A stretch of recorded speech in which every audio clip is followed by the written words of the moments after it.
আসসালামু আলাইকুম। আজকে মাংসর আচারের রেসিপি। এই মাংসর আচারের রেসিপিটা খুবই মজাদার একটা রেসিপি। মাংস দিয়ে আচার আমি আজকে ফার্স্ট বানাইলাম। খুবই টেস্ট হয়েছে খেতে। এই মাংসর আচারটা আপনি বানায়ে ঘরে 6 মাস রেখে খেতে পারবেন। যদি আপনি এটাকে একটু রোদ দিয়ে শুকায়ে রাখতে পারেন ছাদের মধ্যে। রোদ দিলে পারে আচারটা খুবই ভালো থাকে। আর চুলাতে বারবার একটু বের করে একটু জাল দিলেও ভালো থাকে। তো আমি মাংসর আচার বানানোর জন্য এখানে আমি 1/2 কেজি গরুর মাংস নিছি। মাংসটাকে প্রথমে ধুয়ে আমি একটা চালনির মধ্যে পানিটা ঝরাই নিছি একদম, যাতে পানি না থাকে। তো একটা বাটির মধ্যে নিয়ে নিয়েছি। আর এখানে আদা বাটা দিলাম 1 চামচ, রসুন বাটা 1 চামচ, লবণ পরিমাণ মতো, ধনিয়ার গুঁড়া 1 চামচ, জিরার গুঁড়া 1 চামচ, গরম মশলার গুঁড়া দিছি 1 চামচ, আর লাল মরিচের গুঁড়া 1 চামচ, 1/2 চামচ দিছি হলুদের গুঁড়া দিয়ে খুব সুন্দর করে মেখে নিব আমি।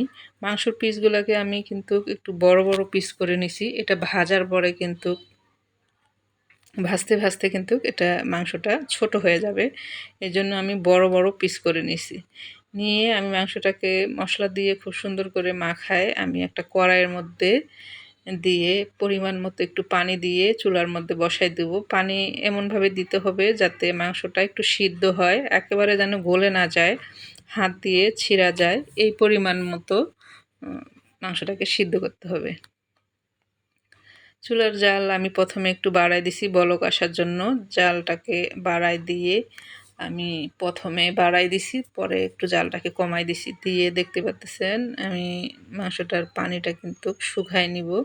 আমি এখন জাল একদম কমাই দিছি, আস্তে আস্তে যেন মাংসটা একটু সিদ্ধ হয়।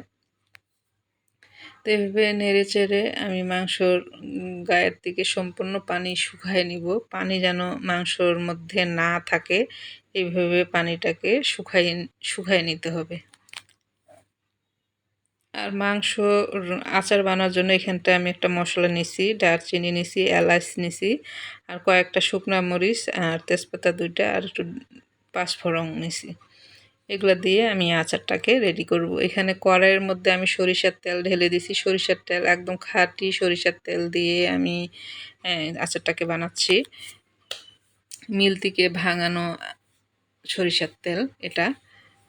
চেষ্টা করবেন ভালো খাঁটি সরিষার তেল দিয়ে বানানোর জন্য।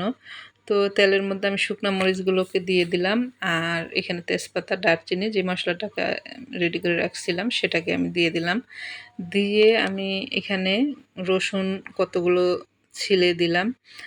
রসুন অবশ্যই দিতে হবে, রসুন না দিলে আচারের টেস্টই আসবে না।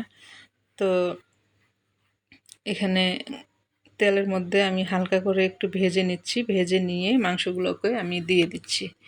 মাংসগুলোকে দিয়ে আমি মাংসগুলোকে খুব সুন্দর করে ভেজে নেব। মাংসগুলো কিন্তু একদিনে কিন্তু আচারটা হবে না। মাংসটাকে এভাবে তেলের মধ্যে দেখতেই পাচ্ছেন কতটা সুন্দর হয়েছে ভাজতে ভাজতে। এটা কিন্তু আরও ভাজতে হবে।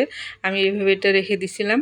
এটা পরের দিন আরও 2 দিন আমি তেলের মধ্যে ভাজছি, ভেজে এরকম কালার আসছে।